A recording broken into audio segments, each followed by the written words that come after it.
Hi, I'm Debbie Harbeck, and I'm a certified life coach working with women in midlife and through the menopause transition.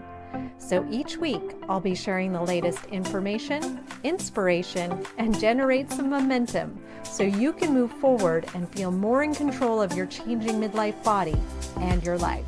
Let's go.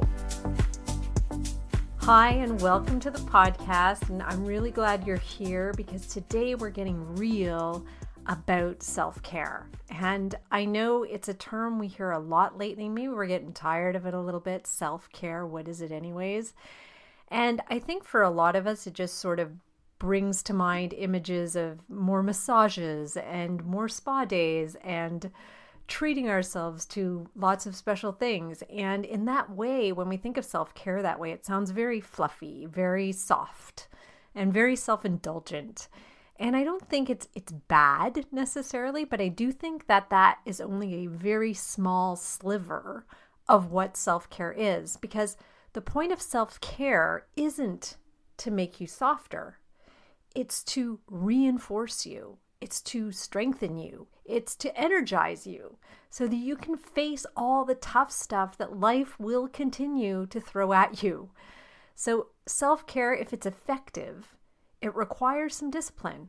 It requires some toughness, but not in a way where you're beating yourself up and tearing down your self-worth, but it's about caring for yourself just like you would care for anybody else. And when you do care for someone else, like your children, like your partner, like your parents, maybe at this stage of life, it's not about being gentle and easy and relaxed all the time.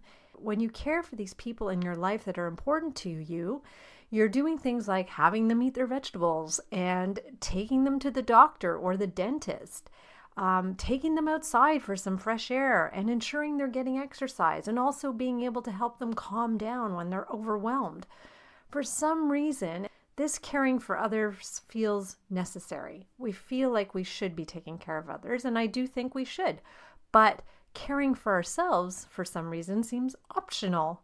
And it's not optional because no one can do it but you. It's a necessity. Self-care is a necessity. But maybe if we start defining what self-care really means and seeing that it's not about indulging ourselves in the luxuries of life, we may be more willing to embrace it.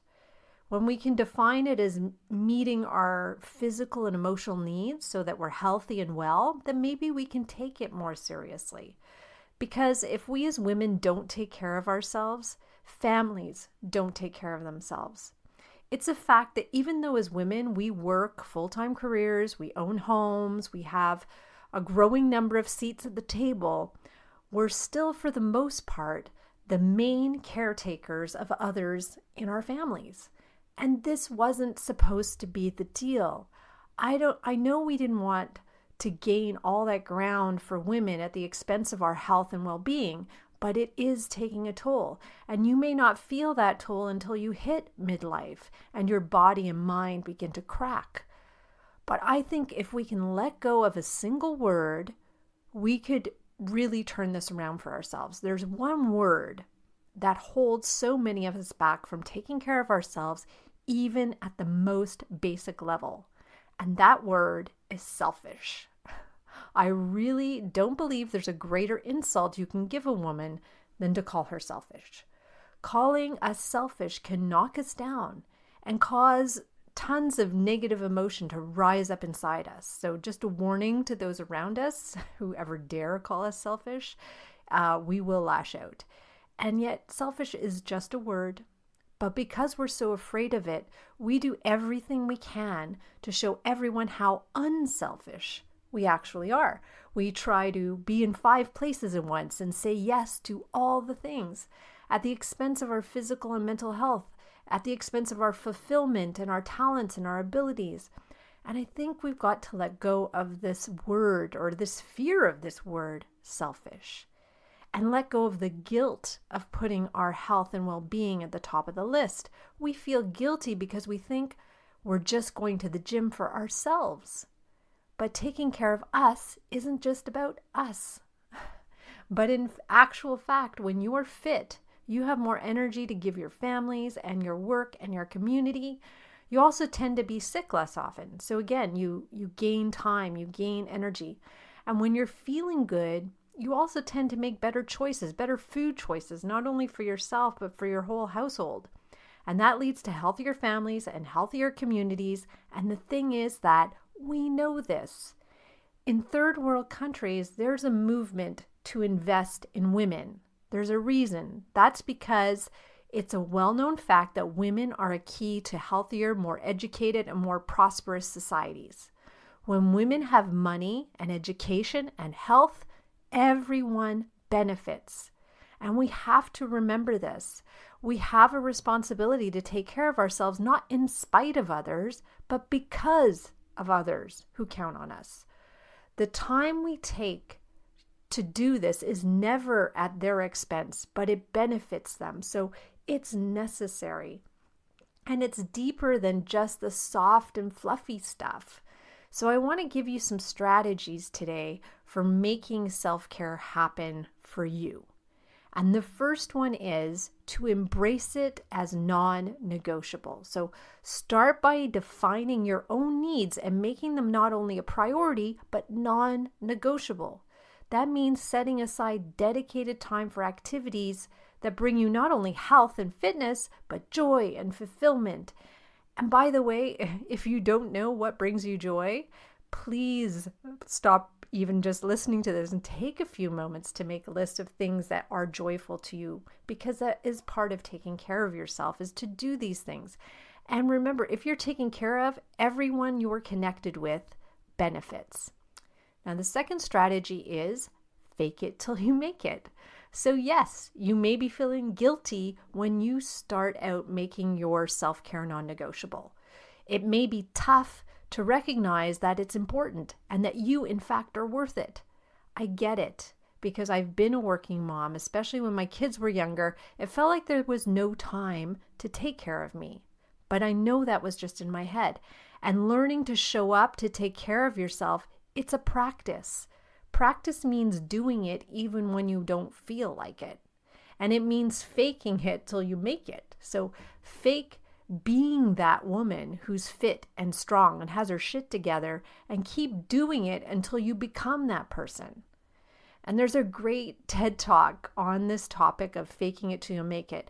It's by social psychologist Amy Cuddy, and she created a whole TED Talk about faking self-confidence by standing in a powerful pose. So she says that when you stand in this Wonder Woman pose, you know that pose when your hands are on your hips and your legs are, wide, you can actually generate a feeling of self-confidence just by putting your physical body into that pose. So faking self-confidence just by going through the action of standing this way actually makes you feel more confident. And in the same way, doing the things you need to do to take care of yourself, even if you don't feel worthy or lovable inside, will actually begin to make you feel more worthy over time. So start faking it if you have to, but put yourself in action and do the things that a woman who is in control of her life would do. And I'll include a link to this TED Talk in the show notes for you. So the next thing, the third thing I would do as a strategy would be to cultivate a supportive network. So this can be absolutely vital. I think it is absolutely vital. I find there's a lot of support for women who aren't taking care of themselves. I find there's a lot of women getting together for wine and food. But I'd like to see more networks where women are sharing experiences and being active together and lifting each other up when they see they're not taking care of their health or well-being. Our networks should be building us up and connecting us to mentors and role models who have successfully managed self-care through midlife, because sharing wisdom is empowering. We need to be together to do that. And having women supporting women in self-care, I think that would be life-changing. Another strategy, a fourth strategy, is to set your boundaries. And I know this is a tough one for a lot of us, but even though you've joined a gym or you've signed up for a class or you've found some great recipes, your intentions may be derailed very easily. That's because you may feel the pressure to be everything to everyone. You may feel like you need to be there for all the things, but you don't. And in fact, when you're always there, when you always show up, You create expectations from those around you and they stop pitching in, which of course sends us in a downward spiral of no one wants to help me, no one's thinking of me. And the only way to pull yourself out of that is to take responsibility. You've got to be responsible for the boundaries you're not setting. So learning to say no and not making it mean you're a horrible person is a valuable skill to learn. And learning to ask directly for what you want is another fantastic skill. Both these skills will help you put boundaries up that will protect your time and your energy so you can be available for what's really important to you and who is really important to you. And another one, and a fifth one, would be to invest in your personal growth. So part of taking care of yourself is ensuring you're always growing as a person. And you grow as a person when you're exploring new interests, when you're getting new skills, when you embark on a brand new career path, if it aligns with who you're becoming. We'll always be a work in progress. We will always be, as human beings, we are works in progress, but we need to be progressing. So when you invest money or time or any other resources into building yourself up, you're also inspiring others to do the same. So when you invest in yourself, you're actually telling other people it's okay to do that. Like it or not, you're an example. So what do you want them to see? What do you hope they take away from your life? So I think that's a really key point. It's never just about you. So I guess the last strategy is to stop thinking of ourselves as selfish. I didn't put that in as a strategy. I talked about it at the beginning.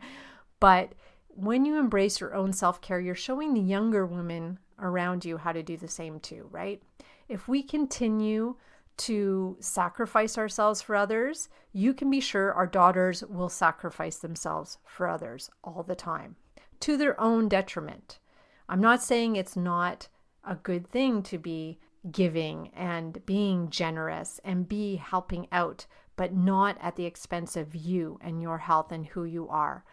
I think we need to start doing it now, flip the script and change the narrative and stop equating self-care to selfishness. And instead teach ourselves and others that when we're healthy, when our needs are met, and when we take responsibility for ourselves, we're not being selfish. We're taking care of ourselves, and every human being needs to do the same. I think we'd be a healthier, more connected, more generous world if we could all start taking care of ourselves in this way. So I know this is a bit maybe rantish today, but I see this a lot. I know it's even tough for myself to get on this self-care bandwagon sometimes, but I think it's so important because it's a broader issue than the way it's portrayed out there. It's not a fluffy issue. It's a very essential issue. So I just want to thank you for being here, for listening to this podcast today. I really hope you're taking something valuable away, and maybe you're ready to take an action towards more self-care in your own life and to see it a little bit differently. So if you've really enjoyed this episode, please rate it on Apple Podcasts or Spotify or wherever you listen to your podcasts. And I look forward to bringing you a fresh new episode with a guest next week. So have a great week. Thanks for listening to this episode of the Midlife Momentum Podcast. If you want to learn more about working with me, come visit me at debbieharbeckcoaching.com. That's Debbie, I-E, Harbeck with a C, coaching.com. See you next week.